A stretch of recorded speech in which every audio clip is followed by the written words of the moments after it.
Welcome to Watershed Chats, presented by the Water People podcast in collaboration with Patagonia.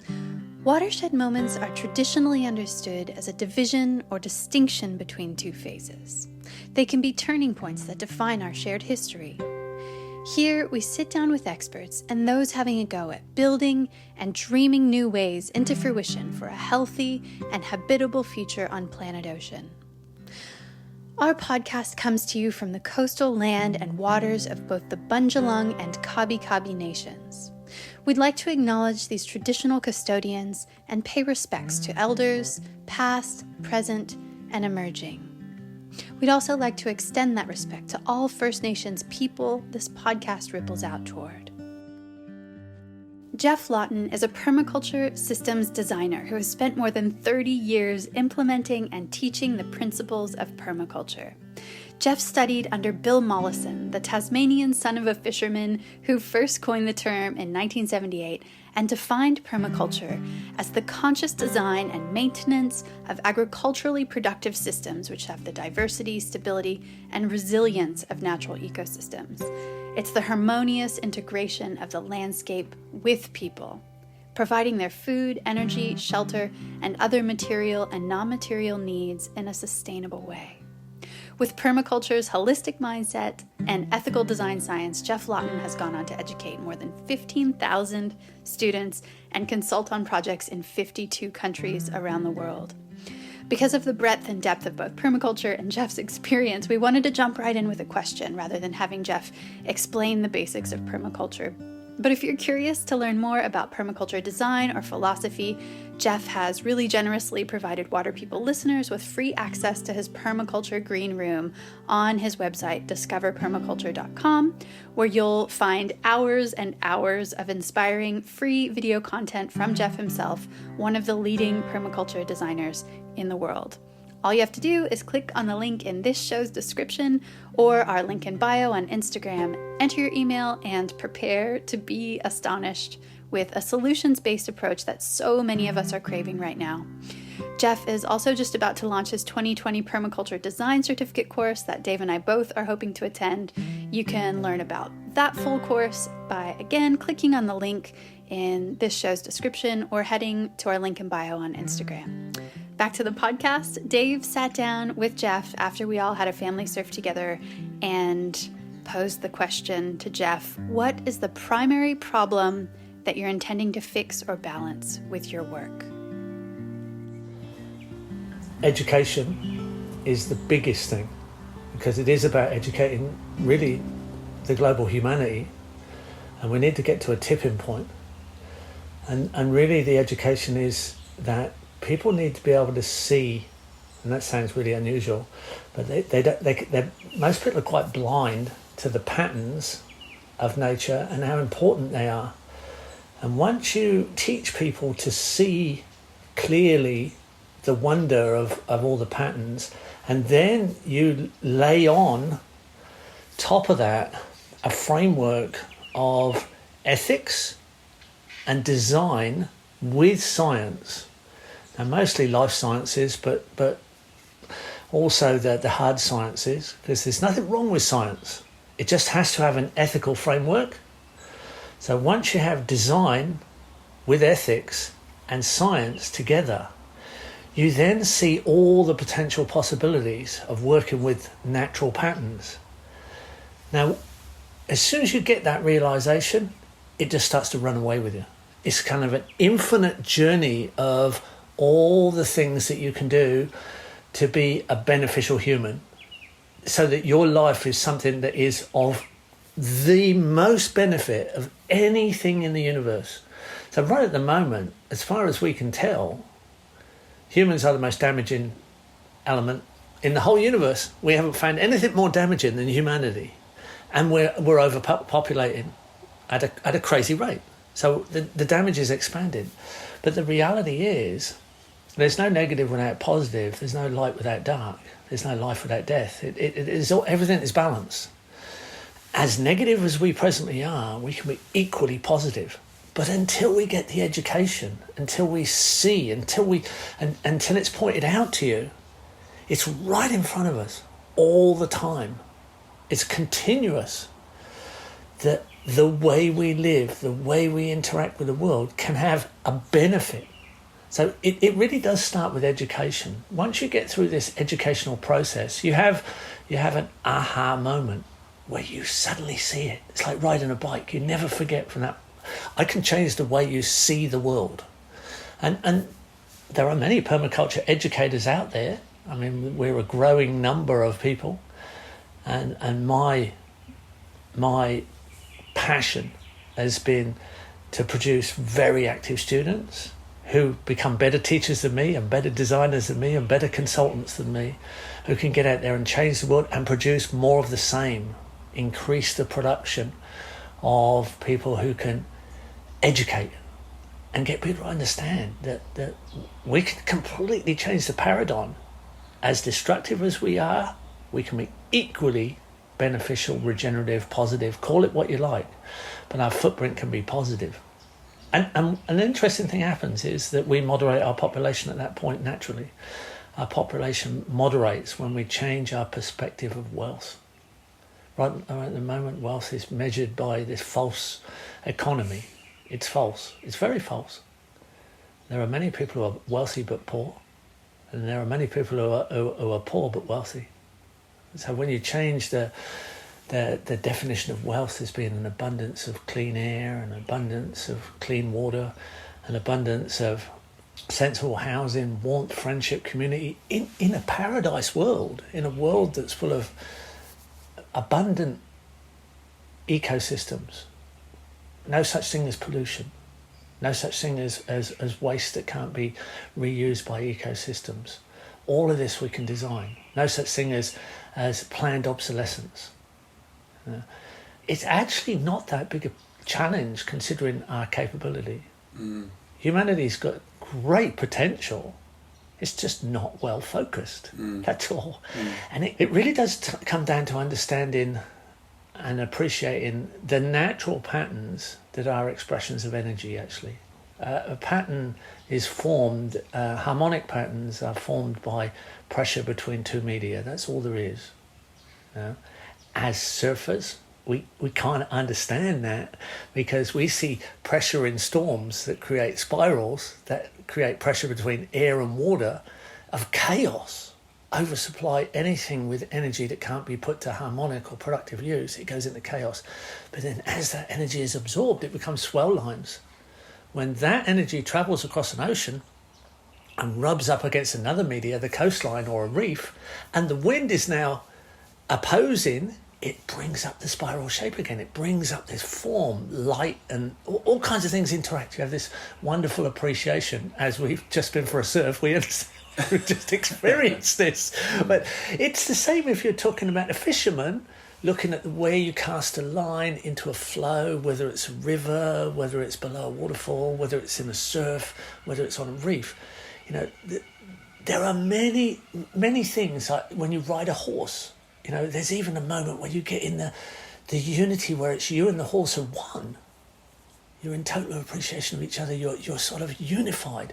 There's these flow moments when we design in the flow, when we're using natural patterns.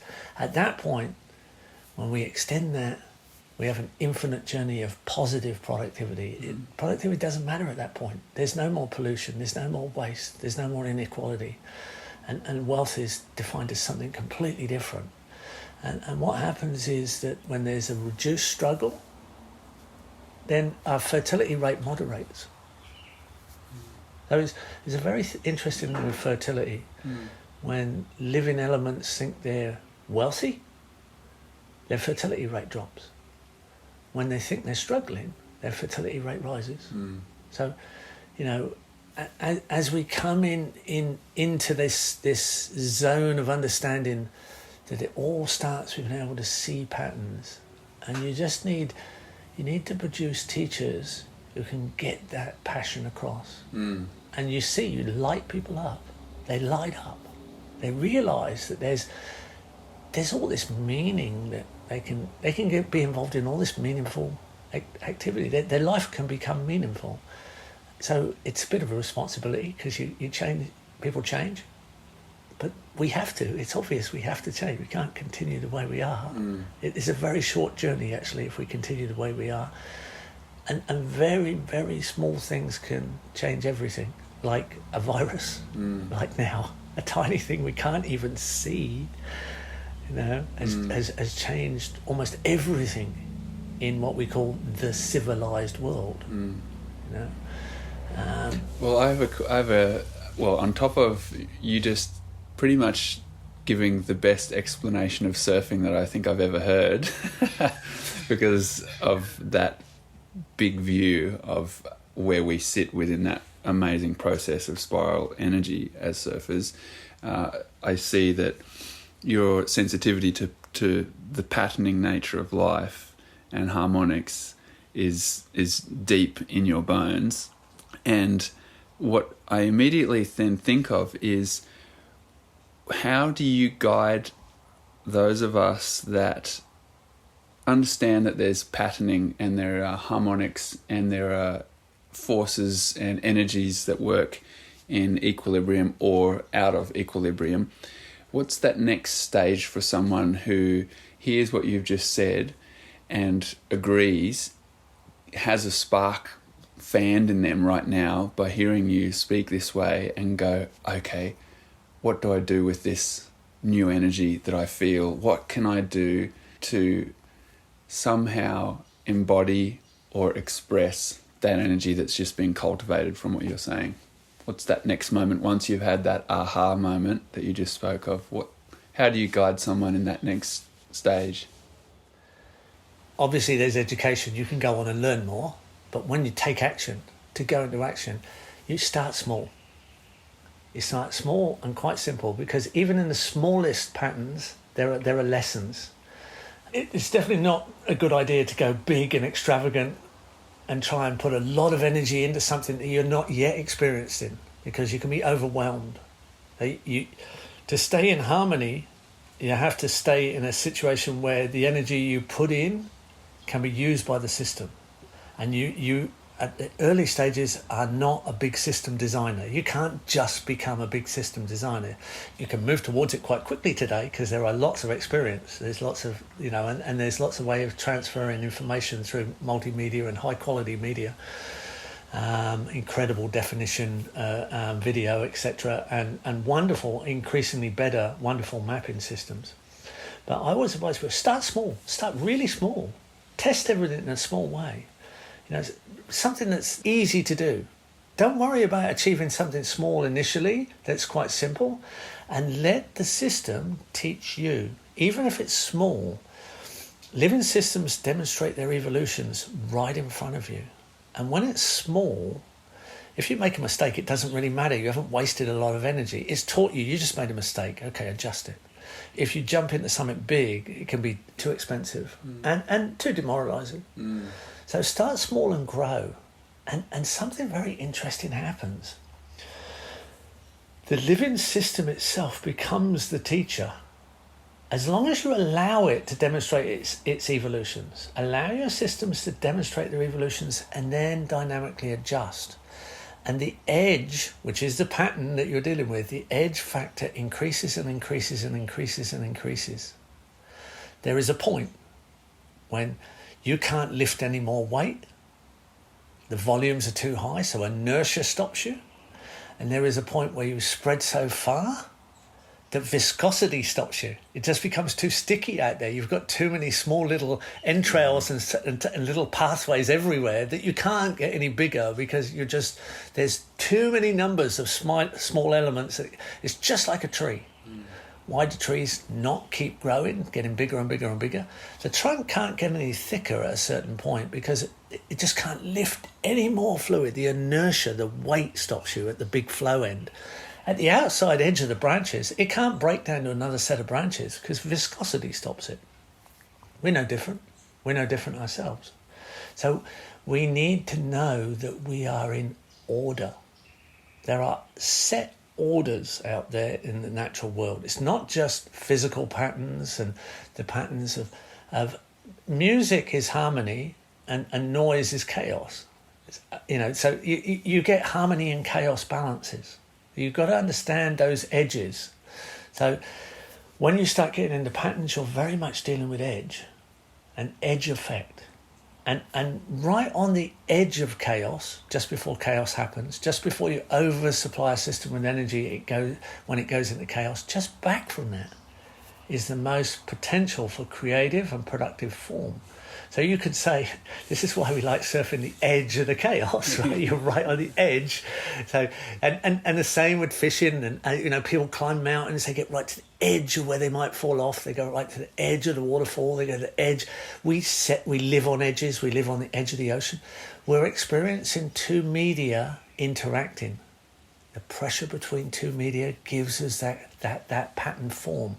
We live on those. We live in that edge. We like the edgy stuff, but we don't want to be on the chaos side of the edge. We want to be just on the harmonious side. That's where the most creative things happen. So you just can't jump out there and do it. You just can't. It's like watching people wanting to surf. They say, "Oh, I'm going to go out there and do an aerial 360 on my foot." No, you're not. Unless it's an accident. You're just not going to be able to jump out there and do that stuff.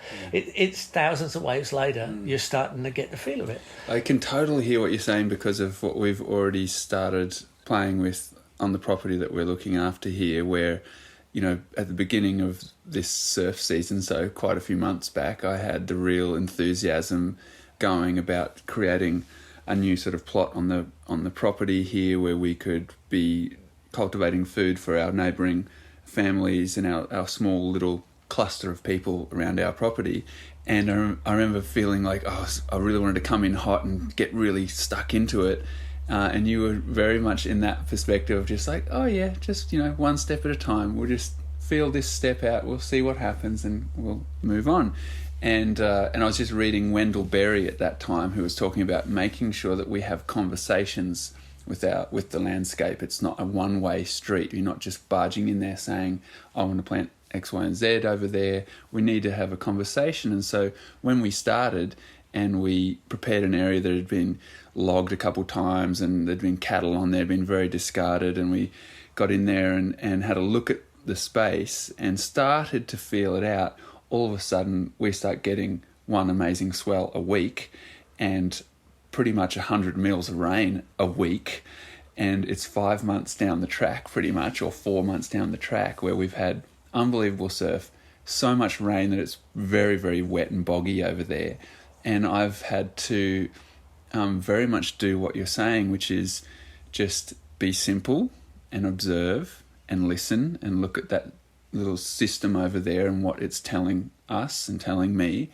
And it's only the tiniest little toe in the water for me in terms of permaculture principles and perspective and just pattern thinking in that way. But already I'm really loving the fact that it is this conversation with the ecology in that area that's happening, and with my own lifestyle, knowing that I'm pretty much going to go surfing every day if there's a little bit of swell and offshore wind. And then with having a little 3-year-old and a partner, they're another top priority. So, really it's third on the line with me to be in the garden, and I love being in the soil here, and I really deeply love it, but I don't love it as much as getting tubed, every day when there's a new swell in the water. So it's been this really amazing slow start where it's just sort of a pattern thing of realizing, this is a time in the cycles of the year with seasons where I'm not really on land that much. Like in my waking hours, I'm actually in the ocean more than I'm on land. And so I really love what you're saying about starting simply and small and building from there, because I've been feeling that the last few months and been feeling this tension where I've got all this energy in my body. I'm like, I want to get going. I want to get busy in there and start growing. But then realizing, actually, it's going to be southwest tomorrow and 4 to 6 foot. Maybe I'll go do that instead.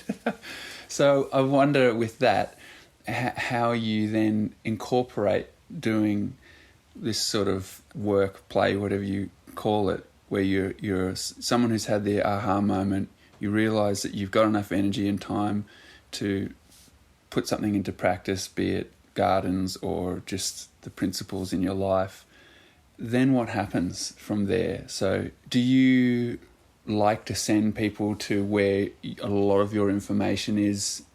Is it something that has to happen person to person, or is it something that can happen online? Is there somewhere people can go who are hearing this and be like, okay, I have an interest, and they can dive deeper? There's definitely online, and there's so much online today with videos, and there's lots of text information, overload just about. But you really need to focus in on landscape and climate. So we call it a climate analog. So you need to know, latitude, altitude, distance from the ocean, etc. And you need to realise that we can do this anywhere. I work in the most extreme environments, absolute extreme.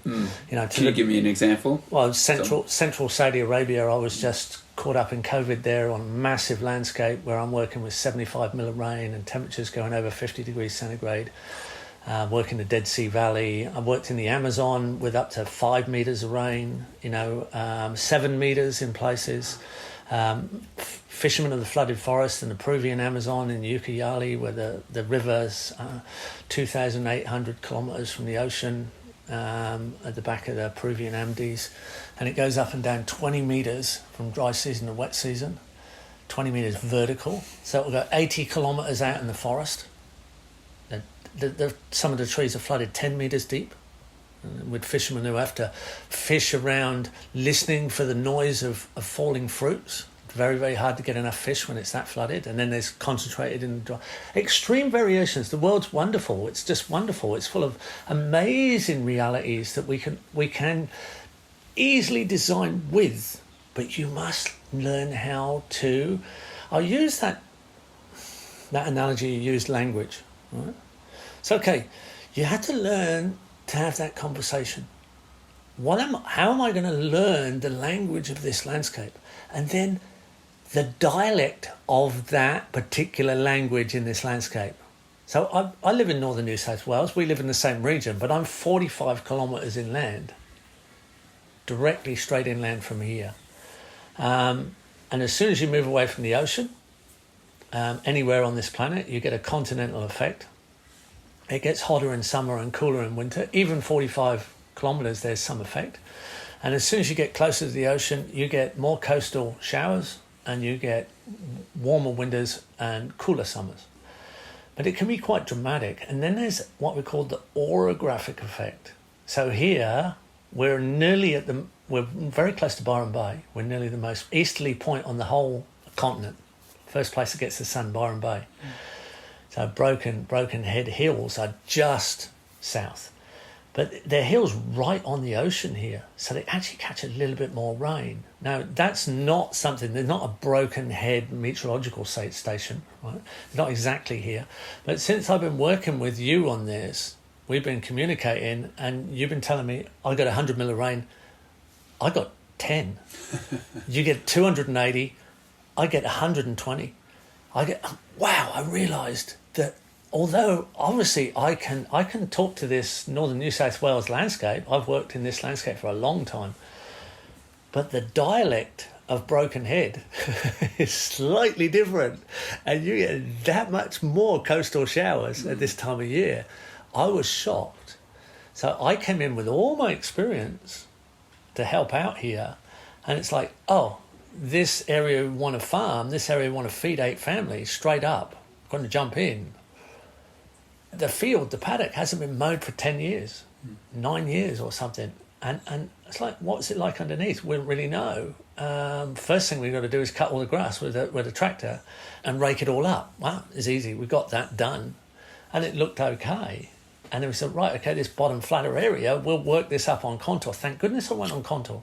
We always do, nearly always. It just went up on contour, and then immediately it started to rain and it started to flood, and it's just too wet for the average garden. And we're in winter here. We're not in summer. Summer we could start tropical crops with that much moisture, but we're in the cooler winter subtropics.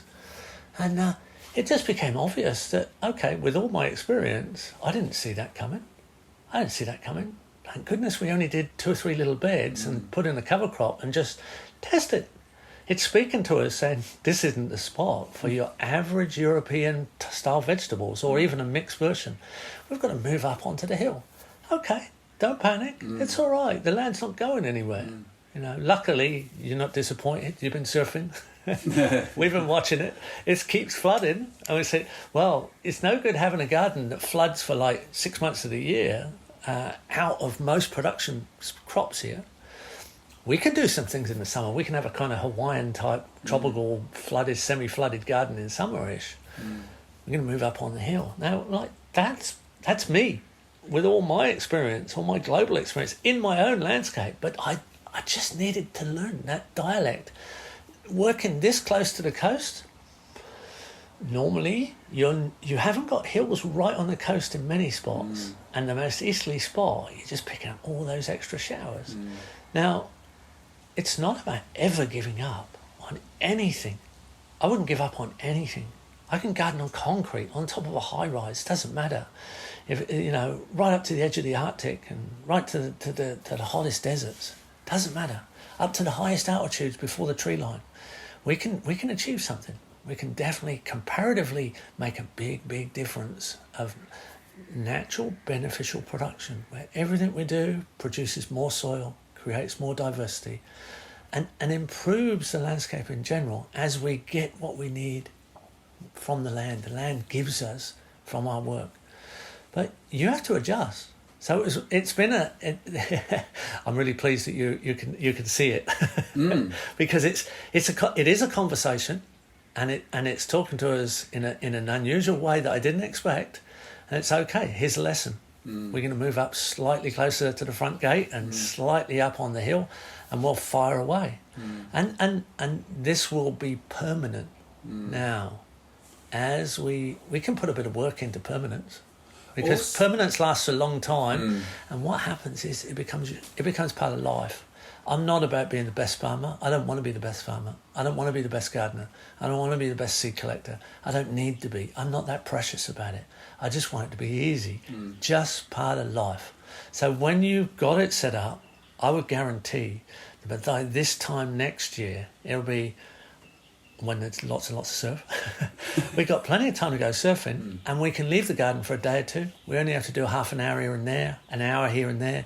It's not a big job. It's not a big job. You don't have to get precious and perfect about it. It's not about that. It's about setting a system up it's very dynamic. It's quite flexible. You don't have to do anything particular, just a little bit of a tickle. And it's such a little bit of a tickle, it's almost like psychologically beneficial to our life. It's something like therapy. It's like I get a therapeutic effect from, even when I have to go surfing every day, that half an hour is a regenerative action. Of course, the food's obviously regenerative. The food, again, is obviously beneficial for you and the other families, but it's not work. It's therapy. It's that complement of action, that enjoying the conversation. I'm going to have that conversation. That's totally what I wanted to make sure we touched on too, and hear what you have to say about this, because the culture part of permaculture, or even agriculture, the culture part of the human interaction, so human culture, there's lots of cultures, but the human culture has been a really amazing insight for me, where with this little plot that we have, this little space, it's right near to where the neighbouring families all pass every day. And so typically we'd see each other and wave, and I'd hope for a conversation, but people are moving quick or whatever, and it's like, okay, whatever. But now, if I'm there and I'm turning the compost pile or getting some of the worm juice out or just fossicking, people will stop and we'll have a conversation and we'll hang out and we'll observe and share our observations lately, something that they might have seen on the top of the hill where I don't live, or something we saw down here in the lowlands or something. And so there's this really natural deepening of even the human cultural relationship in this little area as well. And we've had, a handful, half a dozen or so little working bees where we're in there and we're all covered in mud and the kids are throwing mud at each other and we're looking at the little plants sprouting and we're just being in a new space together, but very playfully.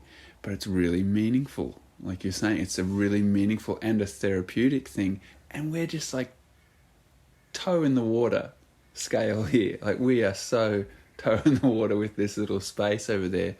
And so I feel like that's something to really acknowledge too, that especially in this point in time where a lot of people are very stressed and are leaving cities, perhaps trying to come to regional areas and are looking for more depth in their life, is this an area where that can be cultivated? Do you feel like that's something also to... Yeah, culture is about enriching human life. It's about enrichment. So agri comes from the word agrarian, the soil, and culture. It should be enriching the soil. And we feel, very secure when we see soil improving as we're getting high quality product. And when that product's very diverse and continuous, it never stops. It's continuously improving, getting more diversity, more quality, and soil's improving at the same time. We inherently are drawn to that. It pulls culture together. It becomes like, so this is our fingerprint. This is our identity. We are the people of this land, and this is what we cultivate to allow us to be this people.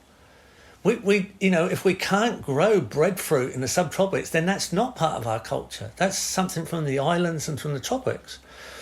We can't grow durian, but we can grow jackfruit. It may not be native. That doesn't matter. That doesn't matter at all. It's native to this planet and it fits this climate analogue. There are 800 times more species that we can put in our gardens than we had in the Middle Ages. And that is that's toe in the water. There are thousands of extra species we could expand. Right at this moment, there are restrictions on doing that. It's quite difficult. But we've already expanded the potential of our gardens 800 times. It's hard to imagine what that does to human health and what that does to human cultural interaction. When you come to a permaculture garden which specialises in interactive diversity, as from finding those connections, from seeing the patterns, you find connectivity. From the connectivity, diversity naturally starts to increase. And that means the conversation increases. That means the culture enriches. It just gravitates to it. So you've got more to talk about because you're involved in more stuff. It's not just a wheat field. It's not just tomato field. I mean, what are you going to talk about there? Yeah. Which spray you use, which chemical fertilizer you use? It's a short conversation, and it's a pretty low quality product. An organic tomato can be up to 19,000 times higher in iron than a non-organic tomato. 19,000 times, because there's hardly any iron in a non-organic tomato, etc. And that goes through so much diversity, you can't even measure it. You can't measure it. But you can feel it, you can see it, you can experience it in the vitality and the passion. And this is what we need to be proud of. This is what we need to protect. This is what we need to defend. This is what we need to work towards, because this is freedom. You want to be free? You want to be free, happy, and healthy? Because there's not far from there to make it rhyme into wealthy. Because that's what it is. And look, we can do this. The funny thing is, the average 4-year-old totally understands this. Because up until you're 4 years old, your whole life experience is wow. You have a 3-year-old, right? And his experience is wow, all the time, nothing else. And he can learn 10 languages all at once. After you become 4, you start losing the wow factor, and you have to actually look for it and intentionally go for it. We look at really nice sparkly waves this morning and go, wow, look at that little beautiful left, or right. You go, wow, right? People lose the wow. Yeah. And they have to go to a rainforest, or they have to watch, a National Geographic channel on a high def screen to get a wow. I mean, we live in a wow. You can.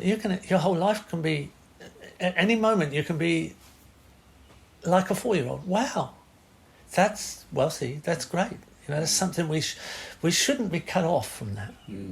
And yet, I think people even forget that.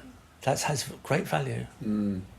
Do you think now at this point how we're seeing, because of COVID and also because of cultural conversations that are happening all over the world, especially the ones in America and Australia around race, gender relations, do you think that this period right now is one where in general everything's being put under the microscope? Like we're looking a little deeper, or in some places a lot deeper than we were just a year this time last year?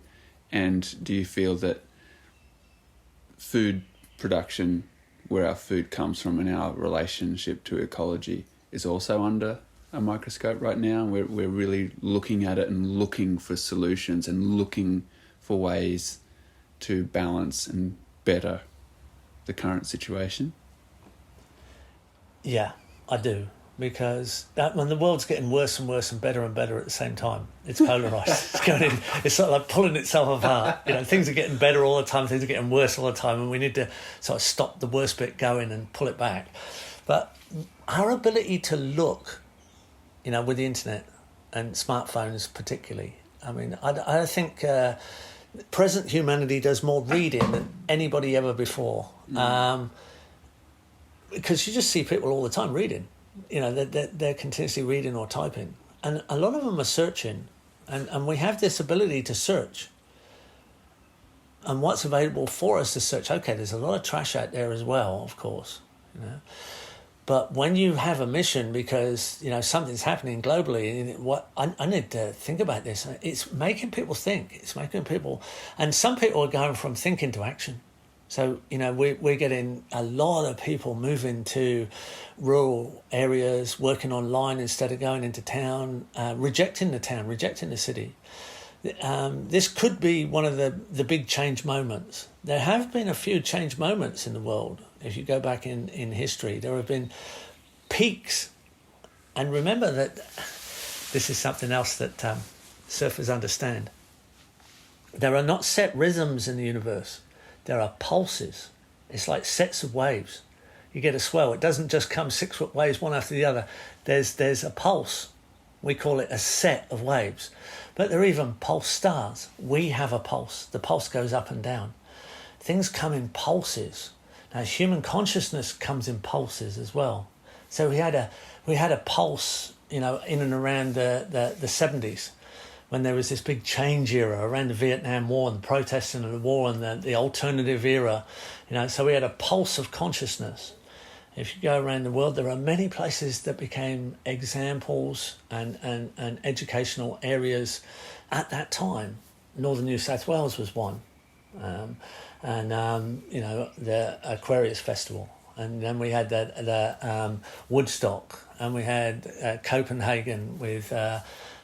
Christiania, and we had Gaviotis in Colombia, and different sites in India, Oroville in India. It all happened in the 70s. There was like a pulse of consciousness. People looked at, do we really want this to happen globally? And do we approve of this? Are we allowed to disapprove of it? Are we allowed to change? And many people did, and then they became examples. And then in the 80s there was a change as well, where there was a point where the economy changed and people's independence changed, and there was a few great books written. There was a little pulse of consciousness there. This may be something that spurs that pulse of consciousness to change. So it'll come in pulses. It won't just jump. It won't just suddenly trip. But we're looking for that tipping point. We're looking for when does it tip over towards the positive. If you read the great book Tipping Point by Malcolm Gladwell, he researched all kinds of phenomena and plagues and fashions and trends and all kinds of things that suddenly tip and become the norm. It was only if his studies are right, it's between 11 to 18%. It's not 51%. It doesn't have to go over 50%. 11 to 18% of people start thinking, we need to live another way. We need to use design, ethical design science as the way we approach the world. We tip and we start all going in that direction. And then we have it's a completely different paradigm. Wealth is measured in other terms. And the reality is that, we have to be creating more soil and more diversity. We need to exclude pollution as an action. We can't have that.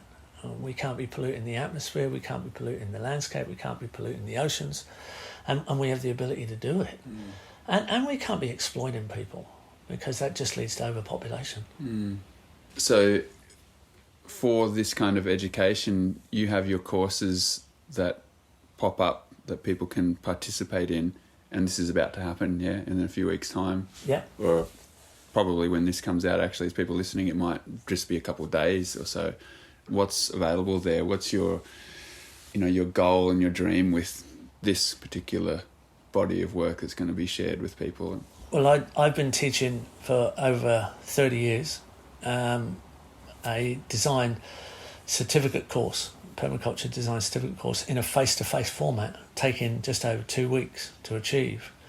But in the last 4 years, we've developed online teaching with the ability to put in 20 times more available information, plus extremely high quality, high def footage, plus hundreds of animations, so people get to learn in the format that they feel comfortable. Some people like high def, some people like lots of text, some people like animations, some people like a mix of it all, with very high quality forum interaction, so students can interact. And we released an event that we've refined and improved. And I've been able to teach 10 years worth of students in one course. It would take me 10 years to teach that many students. So I've done that 5 times. I'm like 50 years in front and about to release another one. And each time we've listened to our students. Now, what do you want? What do you need? What would improve this? How can we make this a better experience for you? So we release a course that has enormous amounts of information available if you want it. Otherwise, you can just go through the whole course. At the end, we help you go through an exercise that enables you to become a designer, and we give you formats that you can use to approach design for yourself or for other people. So it becomes very easy to then use all this available information that you're getting online to actually put it into action. Now, because it's online, you can stop and replay. You can rewind, play that again. What did he say? What does that word mean? Look it up on Wikipedia. You're online. I was doubtful to start with. I thought, this can't work like a face-to-face. But my first course pointed out that my students became very, very active, and the designs they presented were better than anything I'd ever seen. In fact, 20% are better than anything I could ever do. And it's continued. And many, many things have happened. We noticed that some people watching the course, average person might rewind and watch 5 times, but some people are watching 50 times. Watching the course 50 times. We said, what is happening? And we got in touch with people and said, is everything all right? You noticed you're watching the course 50 times plus. And so actually it's not us, it's the kids.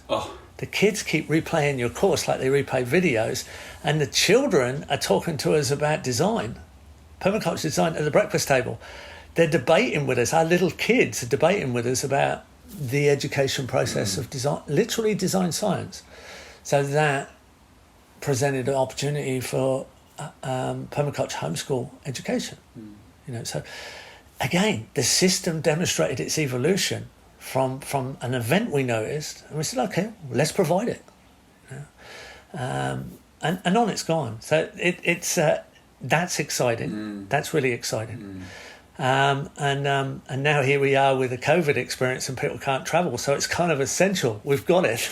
It's available. Yeah, that's unbelievable. You can timing. run with it. Yeah. And what you end up with is you're taking a course. I think there's about 50% American students, right? The big, internet population.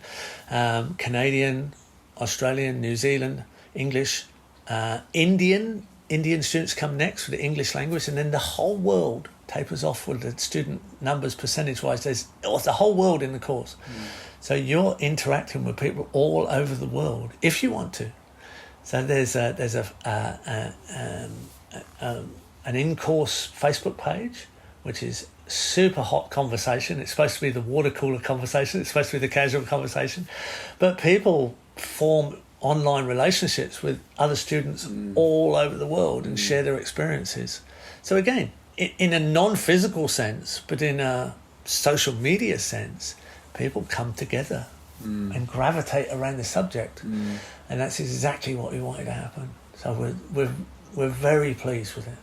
Great. Yeah, it will be good to put a connection point for people with this so they can participate. The permaculture principles for you, you've been embedded in this for a long time.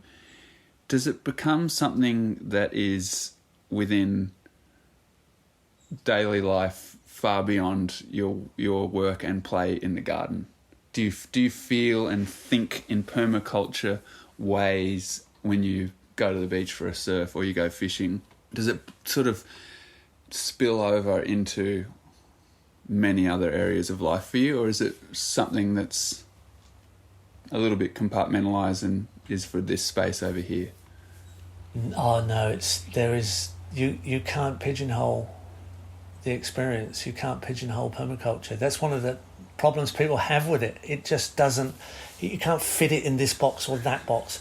It simply becomes the lens through which you see your life, your experience, everything. And many people will say this to you if you ask. You ask that question to people who've taken the permaculture course.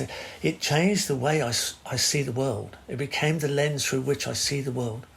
And it's like I'm looking at the world and it's like I'm looking at an uncomfortable glare and it's almost making my eyes water. And suddenly I put on a pair of polarized sunglasses and I could see everything. It's like it just took all the confusing glare out and I can see with clarity. And now I feel comfortable. And I know how to move and act so that, one, I can be comfortable, I can be healthy, I can feel okay. But then I can help my family and my friends and my local community. And from there you can move on out. If you feel comfortable. That's what it's all about.